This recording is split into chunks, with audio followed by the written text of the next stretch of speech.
தீவிரமடையும் எரிபொருள் நெருக்கடி. அரசு தரப்பில் விளக்கம் கொடுத்த அமைச்சர் சந்திரசேகர். ஈரான் கடல் எல்லையில் இன்று தாக்குதலுக்குள்ளான தாய்லாந்து கப்பல் 3 காணாமல் போயுள்ளனர். ஹார்முஸ் நீரிணையை தாண்டினால் ஈரானின் சட்டபூர்வமான இலக்குகள். ராணுவத்தின் கடுமையான எச்சரிக்கை. ஹார்முஸ் நீரிணை பகுதியில் உச்சக்கட்ட பதற்றம். வெடித்து சிதறிய ஈரானின் போர்க்கப்பல்கள். விடுக்கப்பட்ட எச்சரிக்கை. உக்ரமாகும் போர். அமெரிக்கா, இஸ்ரேல் மட்டுமின்றி அரபு நாடுகளுக்கு ஈரான் அதிரடி எச்சரிக்கை. ஹார்முஸ் ஜலசந்தி கடல் பகுதியில் ஆபத்தான கண்ணிவெடிகளை இறக்கிய ஈரான். அமெரிக்கா எச்சரிக்கை. மண்டை தீவு சுற்றுலா மைய விவகாரம். கொழும்பு நீதி குற்றப்புலனாய்வு பிரிவில் முறைப்பாடு. சுரேஷ் அலவே சிறையில் கொலை செய்ய சதி திட்டம். விமல் வீரவன்ச பகிரங்கம். இலங்கை கடற்பரப்பில் உயிரிழந்த ஈரானியர்கள். பிறப்பிக்கப்பட்ட உத்தரவு. ரணில் மீதான வழக்கு ஜனாதிபதி அனுர பிரதமர் ஹரிணிக்கு வினையாகவே முடியும். உதய கம்மன் பிலர். அனுர அரசாங்கம் இல்லையென்றால் டிட்பா புயலால் ஏற்பட்ட நெருக்கடியை சமாளிக்க முடியாது இருப்பதாக கடற்றொழில் மற்றும் நீரியல் வளத்துறை அமைச்சர் ராமலிங்கம் சந்திரசேகர் தெரிவித்துள்ளார். டிட்பா புயலால் பாதிக்கப்பட்ட கடற்றொழிலாளர்களுக்கு நஷ்ட ஈடு மற்றும் புதிய படகுகள் வழங்கும் நிகழ்வு இன்று மட்டக்களப்பு பழைய மாவட்ட செயலக மண்டபத்தில் நடைபெற்றது. மட்டக்களப்பு மாவட்ட நாடாளுமன்ற உறுப்பினர் கந்தசாமி பிரபு தலைமையில் நடைபெற்ற இந்த நிகழ்வில் அமைச்சர் ராமலிங்கம் சந்திரசேகர் கலந்து கொண்டார். இதில் மட்டக்களப்பு மாவட்ட அரசாங்க அதிபர் JS அருள்ராஜ், தேசிய மக்கள் சக்தியின் மட்டக்களப்பு மாநகர சபை உறுப்பினர் வனிதா செல்லப்பெருமாள், கால்நடை மற்றும் காணி விவசாய அமைச்சின் மாவட்ட இணைப்பாளர் கே திலகநாதன், சினோ நிறுவன பணிப்பாளர் அஜித் எதிரிசிங் உள்ளிட்ட பலர் பங்கேற்றனர். மட்டக்களப்பில் 14 பிரதேச செயலாளர் பிரிவுகளிலும் டிட்பா புயலால் பாதிக்கப்பட்ட 16 கடற்றொழில் அமைப்புகளுக்கு சுமார் 2,69,70,000 நஷ்டஈடுகள் வழங்கப்பட்டு 12 கடற்றொழிலாளர்களுக்கு புதிய மற்றும் திருத்தப்பட்ட படகுகள் மற்றும் இயந்திர படகுகள் அமைச்சரால் வழங்கப்பட்டன. அமைச்சர் கருத்து தெரிவிக்கையில், நம்மெல்லாம் விரும்பினாலும் விரும்பாவிட்டால் இன்றைக்கு வளைகுடா போர்ன்ட்டு ஒன்று வந்திருக்கு. அந்த போருங்கிறது உண்மையிலேயே நம்மளை மாத்திரமல்ல உலகத்தையே ஆட்டி படைக்கின்ற ஒரு போராக மாறுது. அதனால் நம்ம எல்லாரும் பிரார்த்தனை தான், வேறு எதுவும் இல்லை, இது சீக்கிரமாக முடிவுக்கு வரணும். அப்படி முடிவுக்கு வரையில் என்ன நடக்கும்? நாளைக்கு உதாரணம் சொல்லுங்களேன், எரிபொருள் விலையேற்று, அதோட என்ன நடக்கும்? எல்லா பொருட்களோட விலையும் அதிகரிக்கும். பஸ் கட்டணம், ஏனைய பொருட்களோட விலை, ஏன்னா டிரான்ஸ்போர்ட் விலை எல்லாமே அதிகரிக்க போகும். அப்போ அதனால இதனுடைய தாக்கங்கிறது பெரிய தாக்கம். ஏன்? நமது நாடுங்கிறது நம்ம வேணைய வருமானங்களை ஈட்டிக் கொண்டிருக்கின்ற நாடல்ல. நமது நாடுங்கிறது இந்த நாட்டில் எண்ணெயை கொண்டு வந்து அதை களஞ்சியப்படுத்துறதுக்கு 30 நாளுக்கு தான் களஞ்சியப்படுத்த முடியும். 30 நாட்கள் கூட, 38 நாட்கள் இல்லை களஞ்சியப்படுத்த கூட இல்லை, களஞ்சிய சாலை இல்லை. இப்போ நம்ம இப்போ தான் புதிதாக ஆரம்பித்து வேலைகள் செய்து கொண்டு போகிறோம். எதிர்வரும் காலங்களில் ஓரளவு குறைஞ்சது ஒரு 3 மாதத்துக்கு சரி அல்லது 6 மாதத்துக்கு சரி சேகரித்து வைப்பதற்கான, களஞ்சியப்படுத்துவதற்கான வேலை திட்டங்களை முன்னெடுக்கணும். சரி, அப்போ அந்த வேலை திட்டங்கள் 14 வேலை நமக்கு இருக்கின்ற பிரச்சனை என்னென்னு கேட்டால், இன்னைக்கு உலகத்தில் ஏற்படுகின்ற இந்த விலை ஏற்ற இறக்கம் தளம்பல் நிலை என்பது அதனுடைய தாக்கம் நமக்கும் ஏற்படும். ஆனால் இதை வச்சு என்ன சொல்கிறது? என்ன, குழம்பிய குட்டைகளை மீன் பிடிக்கின்றவர்கள் கொஞ்சம் பேர் இருக்கிறாங்க தான். நம்மளோட அரசியல்வாதிகள் என்ன சொல்கிறாங்க? இந்தா அரசாங்கம் சொன்னிச்சு 38 நாளைக்கு எண்ணெய் இருப்பதாக சொன்னார்கள், ஆனால் நேற்று விலையை அதிகரித்து விட்டார்கள். சரியா? மக்கள் மீது சுமைகள் அதிகரித்து விட்டன. ஆகவே இந்த அரசாங்கம் என்பது மக்களுக்கு துரோகம் செய்கின்ற அரசாங்கம். இவர்களை விரட்டி விட்டு அடுத்து எங்கள் கையில் ஆட்சி அதிகாரத்தை தாங்கன்னு கேட்கறதுக்கு வந்திருக்கிறார். சரியா? உங்களுக்கு எல்லாருக்கும் தெரியும். நம்ப இல்லைன்னு சொன்னான். என்ன, அனுர தலைமையின் கீழே தேசிய மக்கள் சக்தி அரசாங்கம் இல்லைன்னு சொன்னான். இன்றைக்கெல்லாம் ஏற்பட்ட இந்த தித்வா புயலா அல்லது இந்த நெருக்கடிகளின் போது என்ன நடந்திருக்குன்னு நமக்கு எல்லாருக்கும் தெரியும். சுனாமியின் போது சுனாமி காசை கொள்ளடிச்சவனுங்க இருக்காங்க தான். சுனாமி காசை கொள்ளடிச்சவனுங்க இருக்கிறான், சுனாமி நிதியத்தை. சரியா? அப்படியாப்பட்ட ஆக்கள் இருந்தது. மக்களுக்கு வழங்கியன, மக்களுக்கு, அதாவது வெள்ளத்தால் பாதிக்கப்பட்ட மக்களுக்கு நிவாரணம் வழங்குவதற்கு விவசாயிகளுக்கு வழங்கின நிதியை கொள்ளடிச்சவனுக்கு காணுங்களா இல்லையா? இன்னைக்கு சாதாரண அரசியல்வாதிகளாக வந்தவர்கள்லாம் பெரிய கோடீஸ்வர குபேரர்களாக எப்படி மாறினார்கள்? யார்கிட்ட காசு? அதனால தான் நம்ம சொல்கிறோம் என்ன கேட்டோம், நாங்கள் இருந்தாலும் சரி இல்லாட்டியும் சரி, சரியா, இது நம்மளோட பிள்ளைகளுக்கு சொல்லணும். நாளைக்கு இந்த நாட்டில் ஒரு அரசியல் மாறி என்கிட்ட அரசியலுங்கிறது அத்தியாவசியமான அரசியல் தான் எல்லாமே தீர்மானிக்கிறது. நம்ம சொல்ல எங்களுக்கெல்லாம் அரசியல் வேணாம், அரசியல் எங்களுக்கு சோறு போடுதான் இப்படி கேட்கணும் தானே. சோறு சாப்பிட்ற அரசியல் விலையை தீர்மானிக்கிறது யார்? அரசியல். இன்னைக்கு இருக்கிற அரசியல் ஆலை உண்மையாளர்கள் யாரு? இதுக்கு முன்னுக்கு எங்களுக்கு கூட்டுறவு சங்கங்கள் இருந்துச்சு தானே, சின்ன சின்ன ஆலைகள் இருந்துச்சு தானே, அதெல்லாத்தையும் எடுத்து மூடப்பட்டிருக்கிறது ஏன்? அந்த ஆலைகள்லாம் இறுக்கமாக இருந்தால் நடந்திருக்கும். பறந்துபட்ட நிலைமையில சென்றிருக்கலாம். ஆனால் இன்றைக்கு எல்லாமே, ஆனால் இன்னைக்கு அரசாங்கம் ஃபுல்லாக ட்ரை பண்ணுதுன்னா வருகின்ற நெல்லை 100% நிலசரி கொள்வனவு செய்து இந்த விலை என்ன தளம்பல் நிலையிலிருந்து ஓரளவு பாதுகாக்கும். அதுக்காக இன்னைக்கு என்ன இருக்கும், இந்த வருஷம் நெல் ஓகே, நெல் அரிசி இனிமேல் இறக்குமதி செய்ய வேண்டிய அவசியம் இல்லை. வெளிநாட்டில் இருந்து இறக்குமதி செய்ய வேண்டிய ஒரு சில பொன்னி அரிசி அல்லது இந்த போன்ற அரிசிகள் அந்த மாதிரி அரிசிகள் மாத்திரம் இறக்குமதி செய்ய வேண்டும். உள்நாட்டுக்கு இனிமேல் அரிசி இறக்குமதி தேவைப்படாது. அதனால வேண்டி அதனால அப்படியாப்பட்ட ஒரு நிலையை நோக்கி இன்றைக்கு நாடு நகர்ந்து கொண்டிருக்கு. அதனால வேண்டி நாங்கள் சொல்கிறோம் என்னன்னு கேட்டால், நம்மளோட அரசியல்வாதிகள் நம்மளோட மற்ற கட்சிக்காரர்கள் நாங்கள் குறை சொல்கிறதுக்கு இல்லை.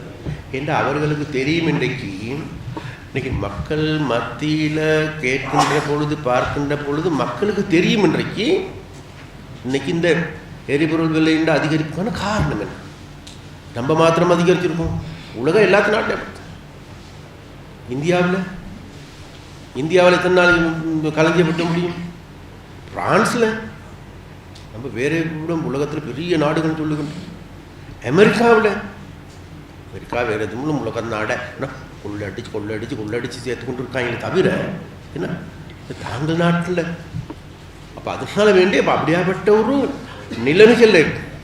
அப்போ இந்த நிலைமைகள் இருந்தோட இன்றைக்கு நம்ம இன்றைக்கு படிப்படியாக மீண்டு வருகின்ற பொழுது என்ன நம்மளோட காலாலையும் கையாலையும் இழுக்கின்ற வேலைகளை செய்கின்ற ஆட்கள் இருக்கிறாங்க. அதனால் நம்ம சொல்கிறோம் என்னன்னு கேட்ட வேறு எதுவும் இல்லை. இது மட்டக்களப்புக்கு மாத்திரமே நாட்டுக்கு எடுத்துக்கொண்டு அப்படி தான். ஏன்னா யாழ்ப்பாணத்தை நீங்கள் பார்த்தீங்கன்னு சொன்னால் யாழ்ப்பாணம் இன்றைக்கு வேகமான ஒரு மாற்றத்தை நோக்கி வந்து கொண்டு. ஈரான் கடல் எல்லைக்கு அருகிலுள்ள நீர்ப்பரப்பில் பயணித்துக் கொண்டிருந்த தாய்லாந்துக்கு சொந்தமான சரக்கு கப்பலுக்கு தாக்குதல் நடத்தப்பட்டுள்ளதாக தேசிய தாய்லாந்து செய்தி சேவை தெரிவித்துள்ளது. இன்று ஹார்முஸ் நீரிணைக்கரையில் தாய்லாந்து கொடியுடன் பயணித்த சரக்கு கப்பல் ஒன்றின் மீதே தாக்குதல் நடத்தப்பட்டுள்ளது. அந்த தாக்குதலில் 3 கப்பல் பணியாளர்கள் காணாமல் போயுள்ளதாகவும் கூறப்படுகிறது. மயூரி நரி பாங்காக் என்ற கப்பலின் முகப்பு பகுதியை தவிர்த்தே தாக்கப்பட்டதாக தகவல்கள் தெரிவிக்கின்றன. கப்பலில் மொத்தம் 23 பணியாளர்கள் பயணித்துள்ளனர். தாக்குதலுக்கு பிறகு 3 பணியாளர்கள் காணாமல் போயுள்ளதாக ஆரம்ப கட்ட தகவல்கள் தெரிய வந்துள்ளது. கப்பல் போக்குவரத்து தரவுகளை வழங்கும் shipping data from marine traffic தகவலின்படி இந்த கப்பல் ஐக்கிய அரபு ராச்சியத்தின் துபாயிலிருந்து புறப்பட்டு இந்தியாவை நோக்கி பயணித்துக் கொண்டிருந்ததாக குறிப்பிடப்பட்டுள்ளது. இதேவேளை தாய்லாந்து கொடியுடன் கூடிய சரக்கு கப்பல் ஹார்முஸ் ஜலசந்தி வழியாக சென்ற வேளை தாக்கப்பட்டதை அடுத்து அவசர உதவியை வழங்குவதாக தாய்லாந்து கடற்படை தெரிவித்துள்ளது. ஒரு அறிக்கையில் ரோயல் தாய் கடற்படை 23 தாய்லாந்து பணியாளர்கள் கப்பலில் இருந்ததாக கூறுகின்றது. ஓமான் கடற்படை 20 பணியாளர்களை மீட்டுள்ளதாகவும் மீதமுள்ள 3 மீட்பதற்கான பணியில் ஈடுபட்டுள்ளதாகவும் தாய்லாந்து அதிகாரிகள் தெரிவிக்கின்றனர். சம்பவம் குறித்து முதற்கட்ட அறிக்கை அதிகாரிகள் சுமார் 11 மணிக்கு பெற்றதாக தாய்லாந்து கடற்படை தெரிவித்துள்ளது. பல மணி நேரத்திற்கு முன்பு ஐக்கிய அரபு எமிரேட்ஸின் கலீஃபா துறைமுகத்திலிருந்து புறப்பட்ட பிறகு கப்பல் தாக்கப்பட்டதாக தெரிவிக்கப்படுகிறது. தாக்குதலுக்கான காரணம் இன்னும் விசாரணையில் உள்ளது என்று அந்த அறிக்கையில் கூறப்பட்டுள்ளது. ஹார்முஸ் நீரிணையில் அமெரிக்கா, இஸ்ரேல் மற்றும் நட்பு நாடுகளின் கப்பல்கள் சட்டபூர்வமான இலக்குகள் என்று ஈரானிய ராணுவம் தெரிவித்துள்ளது. ஹார்முஸ் நீரிணை வழியாக செல்லும் அமெரிக்கா, இஸ்ரேல் அல்லது அதன் நட்பு நாடுகளுக்கு சொந்தமான எந்த ஒரு கப்பல்களும் குறிவைக்கப்படலாம் என்று ஈரான் ராணுவம் தெரிவித்துள்ளது. எண்ணெய், சரக்கு அல்லது கப்பல் அமெரிக்கா, சியோனிச ஆட்சி அல்லது அவர்களின் விரோத கூட்டாளிகளுக்கு சொந்தமான எந்த ஒரு கப்பலும் முறையான இலக்குகளாக கருதப்படும் என்று ராணுவத்தின் மத்திய செயற்பாட்டு கட்டளை அதிகாரி கதம் அல் அன்பியா அரசு தொலைக்காட்சிக்கு அளித்த அறிக்கையில் தெரிவித்துள்ளார். ஈரானின் ஈரானின் ஆயுதப்படைகள் ஹார்முஸ் நீரிணை வழியாக 1 லிட்டர் எண்ணெயை கூட கொண்டு செல்ல அனுமதிக்க முடியாது என்று ஈரான் ராணுவம் மீண்டும் வலியுறுத்தியுள்ளது.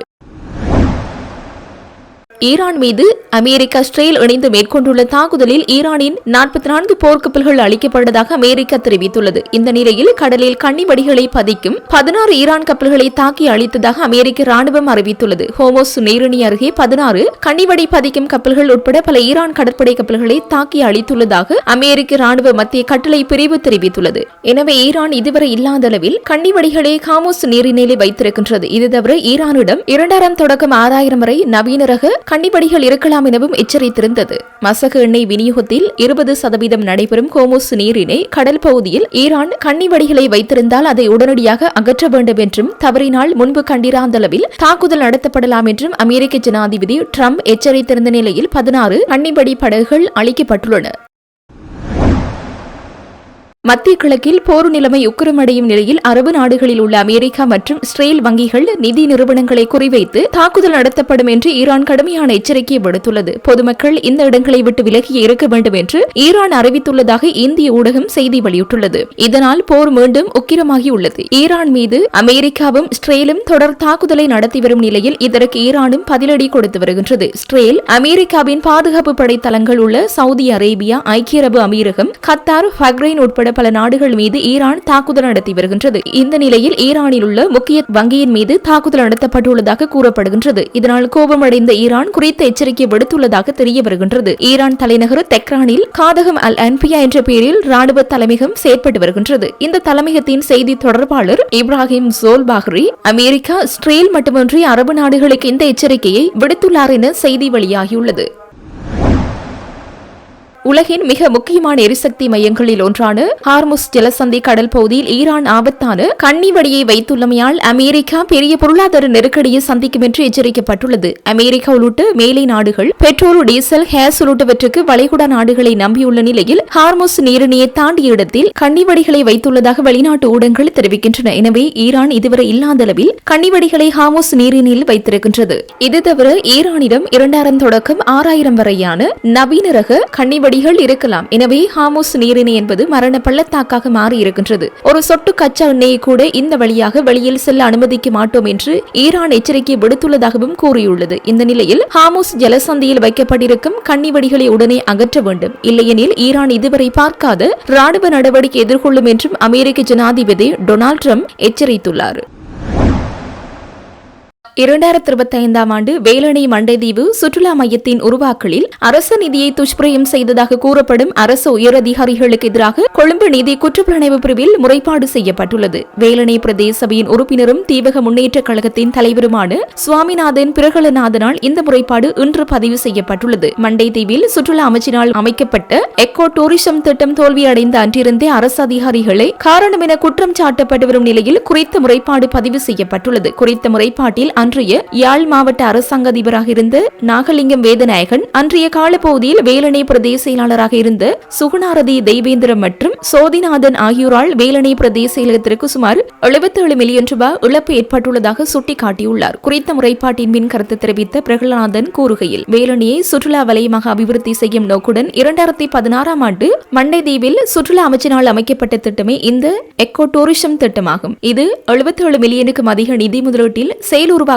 பெற்றது. ஆனாலும் முறையான பொறிமுறை திட்டவரைவு இல்லாமையால் அது அதன் நோக்கத்தில் தோல்வியை கண்டுள்ளது. குறிப்பாக இத்திட்டம் நடைமுறைப்படுத்துவதற்கு முன்னரே இறங்குதுறை அமைப்பதற்காக 50 மில்லியன் ரூபாய் பெறுமதியான பொருட்கள் இறக்குமதி செய்யப்பட்டது. 2016 ஆண்டு இறக்குமதி செய்யப்பட்ட குறித்த பொருட்கள் கடந்த பல வருட காலமாக வேலணை கடற்கரையில் பாவனையின்றி அழிந்து போகும் நிலையில் இருக்கின்றன. அது மட்டுமில்லாத இந்த திட்டம் தோல்வியடைந்துள்ளது மோசடிகளால் பாதிக்கப்பட்டதை அன்றிருந்த பிரதேச செயலாளர் மூடி மறைத்துள்ளார். அதன் பின்னர் மத்திக்கு குறித்த விடயம் கொண்டு செல்லப்பட்ட நிலையில் அது தொடர்பான விசாரணைகள் முடுக்கிவிடப்பட்ட நிலையில் அன்றிருந்த மாவட்ட செயலாளர் வேதநாயகன் தனது அதிகாரத்தை பயன்படுத்தி முற்றாக மறைத்து தனது அதிகாரிகளை பாதுகாத்திருந்தார். அது மட்டுமல்லாது அதிகாரங்களை பிறைகுய்த்து 2020 ஆண்டு அந்த பொறுப்பை வேலணை பிரதேச சபையிடம் திணித்து பொறுப்பேற்க செய்தனர். எனவே இந்த திட்டத்தில் ஏப்பமிடப்பட்ட அதிகாரிகளை சட்டத்தை முன் நிறுத்தி உண்மை கண்டறியப்பட்டு இழக்கப்பட்ட நிதியை மீட்டு சபையிடம் வழங்க வேண்டும் என்ற நோக்குடனேயே குறித்த முறைப்பாடு செய்யப்பட்டுள்ளது என்றார். அரசு புலனாய்வு பிரிவின் முன்னாள் பணிப்பாளர் சுரேசாலையை சிறையில் கொலை செய்ய திட்டம் தீட்டப்பட்டுள்ளதாக முன்னாள் அமைச்சர் விமல் வீரவன்ச தெரிவித்துள்ளார். சுதந்திர முன்னணியின் தலைமை அலுவலகத்தில் இன்று நடைபெற்ற விசேட செய்தியாளர் மாநாட்டில் உரையாற்றும் போதே அவர் இதனை தெரிவித்துள்ளார். தொடர்ந்தும் தெரிவித்த அவர், தூசிகள் நிறைந்த சுத்தம் செய்யப்படாத சிறையில் அடைக்கப்பட்டு படுப்பதற்கு ஒரு பாயோடு வழங்காமல் தரையில் பத்திரிகை விரித்து நித்திரை கொள்கின்றார். மேலும் அவர் இருக்கும் சிறை அறைக்கு அருகாமையில் இருக்கும் மலசல கூடத்தில் இருந்து வரும் தாங்கிக் கொள்ள முடியாத துர்நாற்றத்தில் சாப்பிடக்கூட முடியாத நிலைமை. அப்படியும் சாப்பிட்டால் வாந்தி வருகின்றதாம். மேலும் அந்த அறையில் இருக்கும் தூசிகளால் சுவாசிக்க கூட முடியவில்லையாம். இவ்வாறு வதைகளை கொடுத்து மனதளவில் பாதிப்படைய செய்து நோயை ஏற்படுத்தி சிறையிலேயே முடித்து கட்ட சிஐடி பிரதானி ஷானி அபேசகரவே திட்டம் தேடியுள்ளதாக விமல் வீரவன்ச தெரிவித்தார். ஷானி அபேசகர போன்ற ஓய்வூதியம் பெறும் போலீசாருக்கு எப்படி அதிகாரம் வந்தது? யார் கொடுத்தனர்? கட்டாயம் இவை நிறுத்தப்பட வேண்டும். எங்கள் நாட்டின் புலனாய்வுத்துறை அதிகாரி ஒருவரை இவ்வாறு நடாத்துவது ஏற்றுக்கொள்ள முடியாததாகும். அப்படி நிறுத்தாவிட்டால் மக்களுடன் குற்றப்புலனாய்வு விசாரணைகள் திணைக்களத்திற்கு முன்னால் இருந்து தொடர்ச்சியான போராட்டத்தில் ஈடுபடுவோம் என சவால் விடுத்தார். காலி தேசிய வைத்தியசாலையில் குளிரூட்டப்பட்ட சேமிப்பு அலகுகளில் வைக்கப்பட்டுள்ள 84 ஈரானிய மாலுமிகளின் உடல்களை இலங்கையில் உள்ள ஈரானிய தூதரக அதிகாரிகளிடம் ஒப்படைக்குமாறு உத்தரவிடப்பட்டுள்ளது. காலி மேலதிக நீதிவான் சமீர தொடங்கொடவினால் இன்று காலை இந்த விசேட உத்தரவு பிறப்பிக்கப்பட்டுள்ளது. இந்த நிலையில் உயிரிழந்த மாலுமிகளின் உடல்களை ஈரானிய தூதரக பிரதிநிதிகளிடம் உத்தியபூர்வமாக ஒப்படைக்குமாறு காலி தேசிய வைத்தியசாலை பணிப்பாளருக்கு நீதவான் பணிப்புரை விடுத்துள்ளார். காலி துறைமுக காவல்துறையினரால் காலி நீதவான் நீதிமன்றத்தில் முன்வைக்கப்பட்ட விசேட கோரிக்கையினை தொடர்ந்தே இந்த சட்டப்பூர்வமான உத்தரவு பிறப்பிக்கப்பட்டுள்ளது. குறித்த 84 உடல்களும் இதுவரை காலி தேசிய வைத்தியசாலையில் உள்ள 2 நடமாடும் குளிரூட்டப்பட்ட சேமிப்பு அலகுகளில் பாதுகாப்பாக வைக்கப்பட்டிருந்தன. ஈரானிய அதிகாரிகளிடம் உடல்கள் ஒப்படைக்கப்பட்டதை தொடர்ந்து அவை ஈரானுக்கு கொண்டு செல்லப்படுவதற்கான அடுத்த கட்ட நடவடிக்கைகள் முன்னெடுக்கப்பட உள்ளமை குறிப்பிடத்தக்கது. ஒரு ஜனாதிபதியின் பயணங்களையோ அல்லது அவரது அன்றாட வாழ்வையோ உத்தியபூர்வமானது மற்றும் தனிப்பட்டது என்ற கோடு போட்டு பிரிக்க முடியாது. முன்னாள் ஜனாதிபதி ரணில் விக்ரமசிங்கே மீது தொடரப்பட்டுள்ள வழக்கு தற்போதைய ஜனாதிபதிக்கும் பிரதமருக்கும் ஒரு தவறான முன்மாதிரியாக அமைந்து அவர்களுக்கு வினியாக முடியும் என பிவித்ரஹேல உரிமைவின் தலைவர் உதய கமன்பில தெரிவித்தார். கொழும்பில் உள்ள அமாரி ஹோட்டலில் இன்று இடம்பெற்ற ஊடகவியலாளர் மாநாட்டில் இதனை தெரிவித்தவர் மேலும் குறிப்பிடுகையில், முன்னாள் ஜனாதிபதி ரணில் விக்ரமசிங்கே லண்டனில் உள்ள பல்கலைக்கழகம் ஒன்றின் பட்டமளிப்பு விழாவில் கலந்து கொண்ட போது ஒரு உத்தியோகபூர்வ அழைப்பு பேரில் என்பது தற்போது அந்த பல்கலைக்கழகத்தாலே உறுதிப்படுத்தப்பட்டுள்ளது. இந்த சம்பவம் குறித்த விவாதம் தொடங்கிய நாள் முதலே எமது நிலைப்பாடு என்னவென்றால், ஒரு ஜனாதிபதியின் பயணங்களையோ அல்லது அவரது அன்றாட வாழ்வையோ உத்தியபூர்வமானது மற்றும் தனிப்பட்டது என்ற ஒரு கோடு போட்டு பிரிக்க முடியாது என்பதாகும். ஒரு ஜனாதிபதியின் நாள் முழுவதும் பணியில் இருக்கின்றார். ஜனாதிபதி ஒருவர் விடுமுறையில் இருக்கும் போது கூட அவர் அரச கடமைகளில் ஈடுபட வேண்டியுள்ளது. அரசு தீர்மானங்கள் குறித்து சிந்திக்க வேண்டியுள்ளது. எனவே ஜனாதிபதியின் பயணம் உத்தியபூர்வமானதா அல்லது தனிப்பட்டதா என்ற விவாதம் தேவையற்றது. அவர் அந்த பதவியில் இருக்கும் வரை செய்வது கடமையே. உண்மையில் ஒரு ஜனாதிபதி தனது தனிப்பட்ட பயணத்தின் போது உத்தியபூர்வ வாகனத்தையோ குண்டு துளைக்காத வாகனத்தையோ பயன்படுத்த முடியாது என்றால் அல்லது பாதுகாப்பை பெற முடியாது என்றால் ஜனாதிபதியின் எதிரிகளுக்கு அது மிக எளிதான காரியமாகிவிடும். உத்தியபூர்வ பயணங்களின் போது அமைதியாக இருந்துவிட்டு அவரது தனிப்பட்ட பயணத்தை மேற்கொள்ளும் போது அவரது உயிரை பறிக்க திட்டமிடுவது மிகவும் எளிது. எனவே இந்த அரசாங்கம் இந்த வழக்கை தொடருமானால் அது தற்போதைய ஜனாதிபதிக்கும் பிரதமருக்கும் ஒரு தவறான முன்மாதிரியாக அமைந்து அவர்களுக்கு வினையாக முடியும் என்பதை தடுக்க முடியாது. ரணில் விக்ரமசிங்கே பட்டமளிப்பு விழாவில் பங்கேற்ற பல்கலைக்கழகம் ஒரு தனியார் நிறுவனம் என்று பிரதி சொலிசிட்டர் ஜெனரல் நீதிமன்றத்தில் வாதிட்டார். பிரதமர் ஹரிணி அமரசூரிய உலக பொருளாதார மாநாட்டுக்கு சென்றார். உலக பொருளாதார மாநாடு என்பதும் ஒரு தனியார் நிறுவனமே. அப்படியானால் நமது பிரதமர் பொது நிதியை பயன்படுத்தி அந்த பயணத்தை மேற்கொண்டது இந்த முன்மாதிரியின்படி தண்டனைக்குரிய குற்றமாகும். ஜனாதிபதி 2025 செப்டம்பர் மாதம் ஜப்பான் சென்றார். அப்போது ஜப்பானில் ஒரு இடைக்கால பிரதமரை இருந்தார். எனவே அந்த சந்திப்பு ஒரு உத்தியபூர்வ சந்திப்பாக அமையவில்லை. உண்மையில் ஜனாதிபதியின் நோக்கம் ஜாதனில் தேர்தலில் தனக்கு உதவிய ஜப்பானில் உள்ள இலங்கையர்களிடம் உரையாற்றுவதேயாகும். எனவே அந்த பயணம் ஒரு அரசியல் பயணமே தவிர உத்தியோகபூர்வ பயணம் அல்ல. அனுராதபுரத்திற்கு சென்ற போதும் தேசிய மக்கள் சக்தி ஆதரவாளர்களை ஜனாதிபதி சந்தித்தார். அது அரசியல் சார்ந்தது. வரும் வழியில் தாயாரை பார்க்க சென்றார். அது தனிப்பட்டது. ஆனால் அந்த பயணங்கள் அனைத்தும் உத்தியோகபூர்வ வாகனம் மற்றும் உத்தியோகபூர்வ பாதுகாப்புடனே மேற்கொள்ளப்பட்டன. அப்படியானால் இந்த வழக்கின்படி இவை அனைத்தும் சட்டவிரோதமானதாக இருக்க வேண்டும். எனவே ஜனாதிபதி அனுரகுமார திசாநாயக்க ரணில் விக்ரமசிங்கவை பழிவாங்குவதற்காக நீங்கள் தாக்கல் செய்யும் இந்த வழக்கின் மூலம் உங்களது குழியை நீங்களே தோண்டிக் கொள்கின்றீர்கள். ரணில் விக்ரமசிங்கே விளக்கமறியலில் இருந்த நாட்களைப் போல 3 மடங்கு காலம் நீங்கள் சிறையில் இருக்க வேண்டிய நிலை இந்த முன்மாதிரியால் ஏற்படும் என்றார்.